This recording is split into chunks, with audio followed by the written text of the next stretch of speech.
I thought I'd start a little bit about background because I think it's really important when you're going to serve in the office of governor or other offices around the state that you know a little bit about background with the people that you're working with. So I'm going to be fairly brief in it, but I want to just kind of walk you through where we've been, and then I'll get to policy, and of course you can ask me any policy questions you want to because there's a lot to it. Background, I graduated from UW-Whitewater, went on to school, got a master's out of River Falls. I'm trained as a teacher.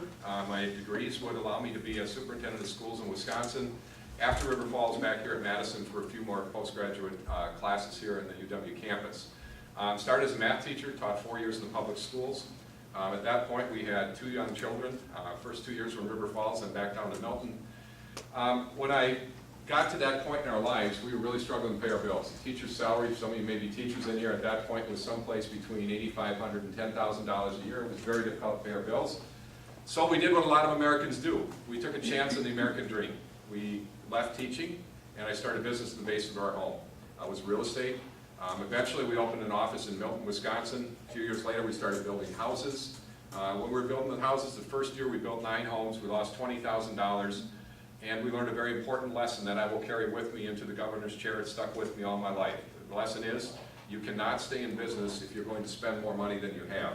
So the bottom line is, folks, I wish government would learn that principle. We learned it the hard way in the first year we were building houses. 4 years later, we were building about 120 homes a year. We had turned our business around. We were financially profitable. Our lives were every part of the American dream. We were very active in church. We were very active in our community. The family was going great, and our business was profitable. It would, by all measures, be the American dream. The young lady who's here with me, by the way, is the most important person in my life. I met this young lady in a 4th grade Sunday school class, if you can believe this.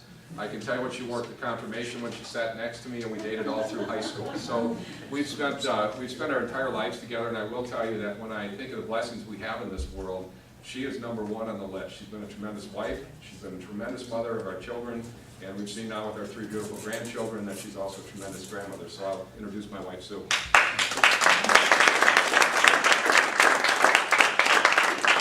I introduced her right there because she's also the reason that I'm standing before you this evening.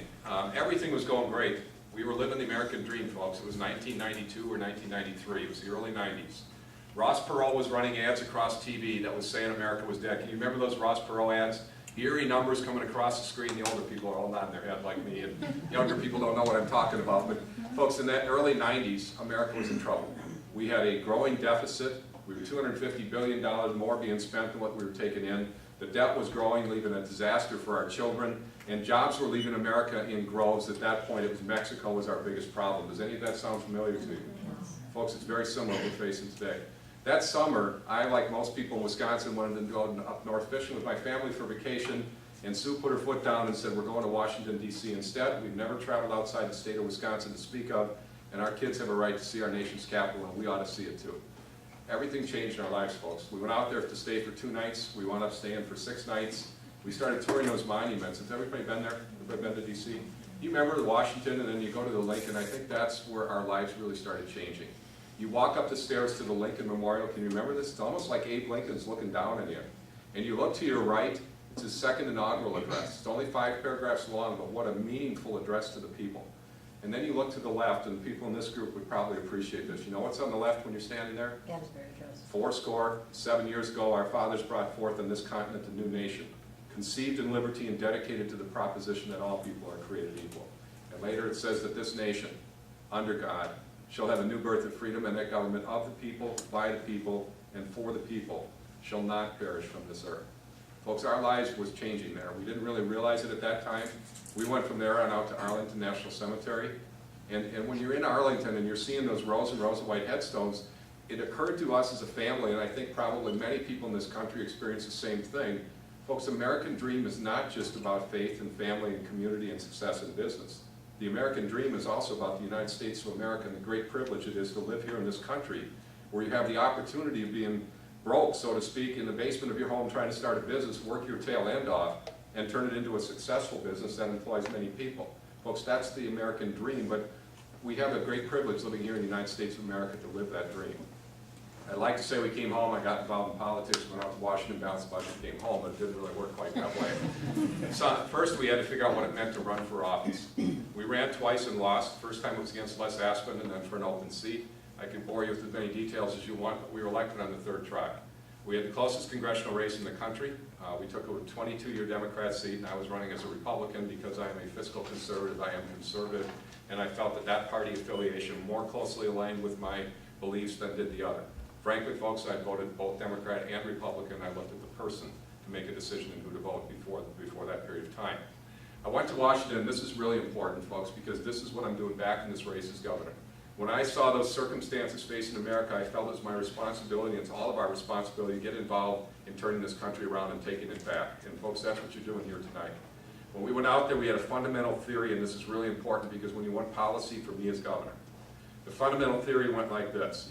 If we could control government spending, we would be able to balance the federal budget. If we balance the budget, we'd be in a position to cut your taxes. And if we cut your taxes, only one of two things is going to happen. You keep more of your own money, and you're either going to spend it, and that would create jobs because somebody had to bring you the goods and services that you're going to spend the money on, or you're going to save the money, and if you save the money, it becomes capital for our businesses to grow and expand. That was the theory we went to Washington with. I'm happy to tell you that in a 4-year period of time, we got the budget balanced. We passed the biggest tax cut in American history while I was out there, and it worked. Folks, when I left Congress, this economy was booming. The idea of cutting taxes so people can keep more of their own money, they will save it or spend it, and it will lead to economic growth and development. Folks, that is a theory that we tested while we were there.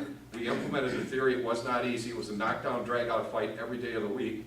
But when taxes came down, people kept more of their own money, our economy boomed. Folks, that was 12 years ago. You want policy as a governor? I would like to implement that same plan here in the state of Wisconsin. Control spending so we can cut taxes. You keep more of your own money, and you got to promise me you're either going to save it or spend it, because that's what's going to turn this economy around. We can get that job done here as governor. Top priority, but we'll be turning our economy around. We need jobs back here in the state of Wisconsin, and I want to paint you a vision as to where I see our state going.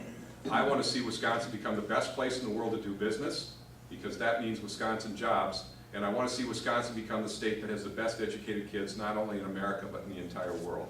I want Wisconsin to be the best, not only in America, but the best in the world, both in terms of business climate and environment, and in terms of education of our children, because the business climate is our jobs, and our children and their education, that's our future. So that's vision, folks. That's where we're going. How do you get there?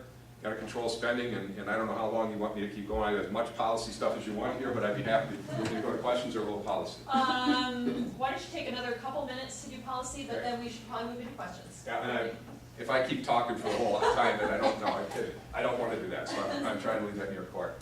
Let me talk to you first, folks, not as a politician, but as an old math teacher I used to be, and show you how we're going to control spending so we can get taxes down. If we understand spending growth rates in the state of Wisconsin, we're going to cap the growth rate of spending at 1% under the rate of inflation. So I would like to, for a moment, assume that we're going to have 3% inflation, but this works whatever the number is. If we have 3% inflation, this red line represents the spending growth rate. And by the way, we're spending about $31 billion this year. We're taking in 29, 30. We're about $2 billion short in this thing. That's what you've been hearing about. That's actually a biennium number, so it's actually about $1 billion per year. These are one-year numbers that you're looking at. So we've got the spending growth rate capped at 1% below the rate of inflation. Revenues grow to the state for two reasons. They grow because of inflation. If you all get a pay raise, that's inflation, and when you get that pay raise, you pay more taxes in. That's the additional revenue from inflation. But it also grows because of real growth in the economy. If we locate a new business here in Madison, the employees at that business pay taxes in, and that's also revenue growth to the state.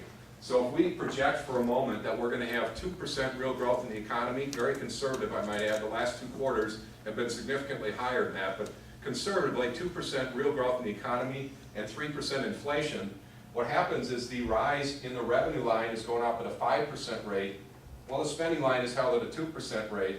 And in fact, the lines cross, and I was just going through this in more detail today with updated numbers, they cross somewhere out around 11th or 12th month that I would be in office. So what that means is that after that point in time, this space that you see developing in here, folks, those are real dollars available for cutting taxes so people can keep more of their own money and save it or spend it to restore our economy.